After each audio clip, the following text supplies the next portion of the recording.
znatno jeftinije. Elda.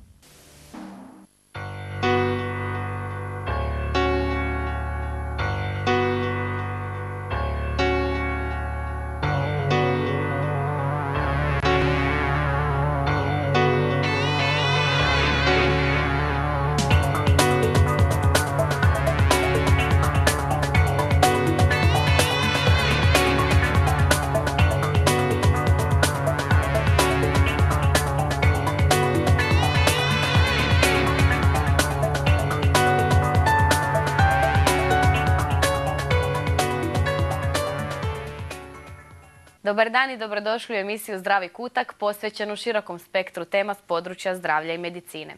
U sljedećih pola sata približit ćemo vam razne zanimljive priče, informirati vas o aktualnostima, upoznati s brojnim aspektima pružanja pomoći te predstaviti i ponešto drugačije načine liječenja. Stoga krenimo s našom prvom pričom.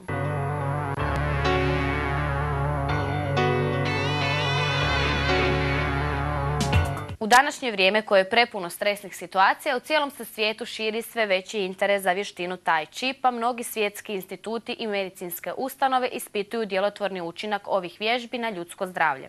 Posjetili smo centar Helis.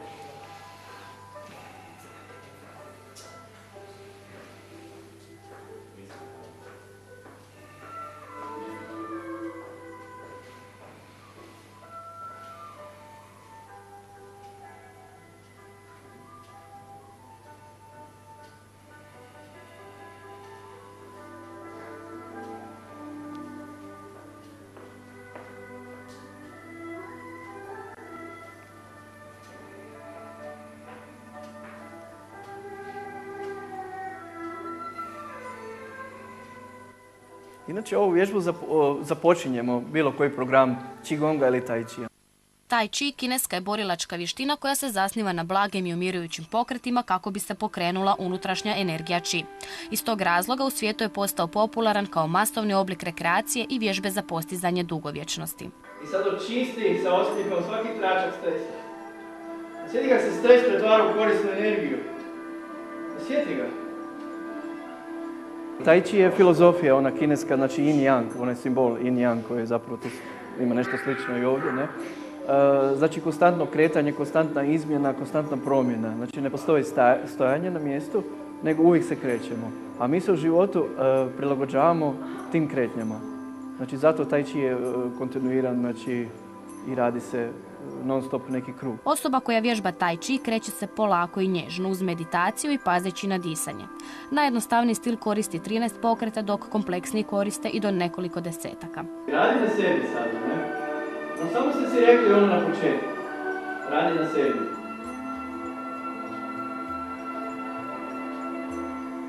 U kineskoj medicini imamo 6 yin organa, odnosno 5 yin organa i taj trostruki grijač zapravo. I svaki organ je odgovoran za određenu emociju, bolest, znači lijepu emociju i onu malo ružnu emociju. Ne? I sad znači dolazi do nekog nesklada. Kinezi smatraju da postoji samo jedna bolest. Ne Kinezi, nego majstori tradicionalne kineske medicine. Postoji samo jedna bolest, a to je neravnoteža energije.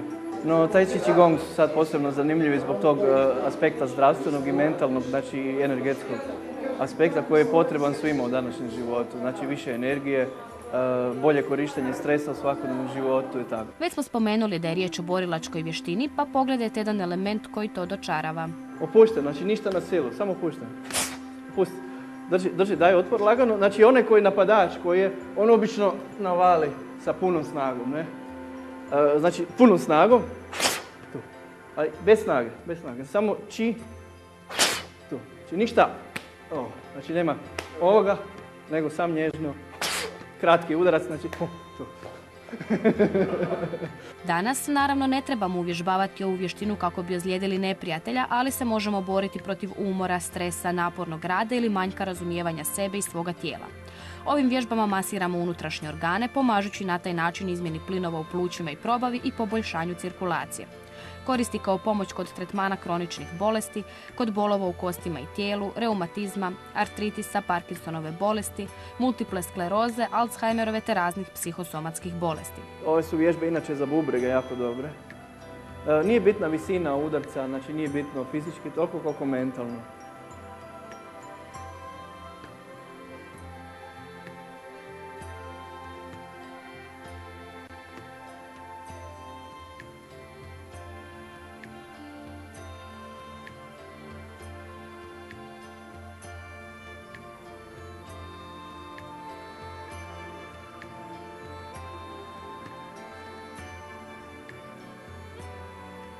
A jetru smo skoro zaboravili, ne? Znači vježba za jetru.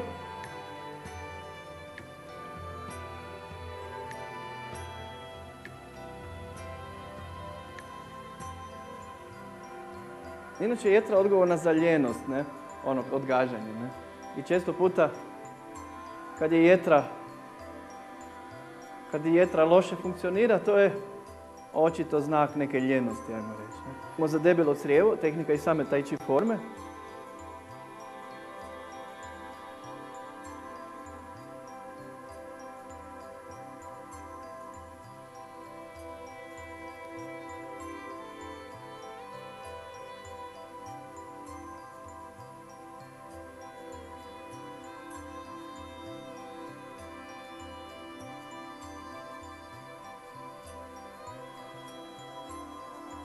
Za pluća.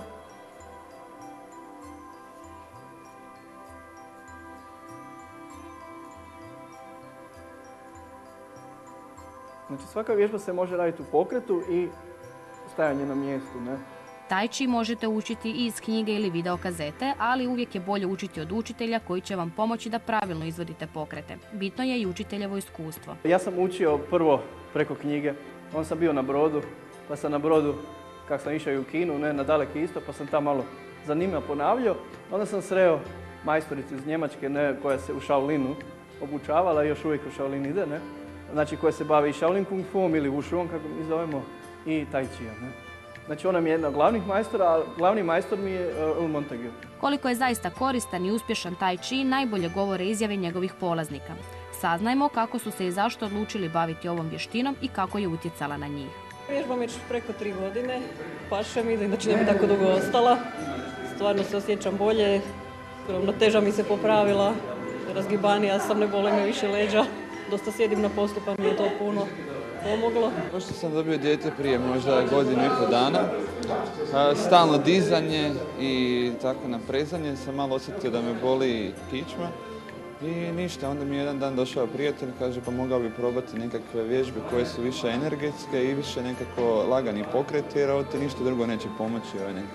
I onda sam došao tu i stvarno malo sam proučio, odlične stvari. Pročitala sam plakat i tako sam došla tu. Sad sam 4. put. Tu sam susjeda. Imate kojih promjena? Ima, kako ne, osjećam se bolje. U prvih godinu dana tijelo se počinje razvijati. Ovisi koliko truda i volje uložite, a u drugu godinu dana primijetila sam neke rezultate, a to su kao, na primjer, puno manje spavam, puno manje mi je potrebno sna. Spavam do 2 do 3 do 4 sata dnevno. Sve ostalo je škola, posao, treninzi, svaki dan 4 do 5 sati. Tako da, za mene je to veliki napredak. Što se tiče škole, puno se više mogu koncentrirati, ne moram učiti bubati na pamet, kak se veli, već lijepo slušam i upijam ono sigurno sa razumijevanjem. To je ono što nas učitelj uči, da nikada glavom ne učimo njegove pokrete i već sa tijelom. To znači pozorno slušati. Čuo sam prvi put negdje u siječnju mjesecu da je za šećer to ne, a imao sam šećer pa sam onda počeo dolaziti. I tako je bio početak jer je to bilo besplatno. I onda taj mjesec je bilo besplatno i šećer se drastično smanjio i tablete sam smanjio, nisam bio na inzulinu i tabletama. I onda je došla operacija tankog crijevne, evo skroz mi izuzna trbuha, a vidjeli ste kako radim. Tako da ne osjećaš bolove, ne osjećaš ništa, osjećaš se pune energije, snage i preporučujem svakome. Pri vježbanju Tai Chi-a nije potrebna fizička snaga ili brzina, pa je ova jedinstvena vještina dostupna svima. Može se vježbati u svako vrijeme i na svakom mjestu, a za to nam ne treba nikakva posebna oprema. Zato, ako smatrate kako vaše tjelesno ili duhovno stanje traži određenu njegu i sklad, možda Tai Chi ne bi više trebao biti nepoznanica za vas.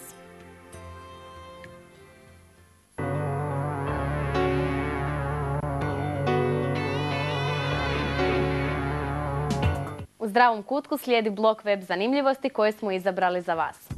Ljudi s teškim oblikom nasljedne sljepote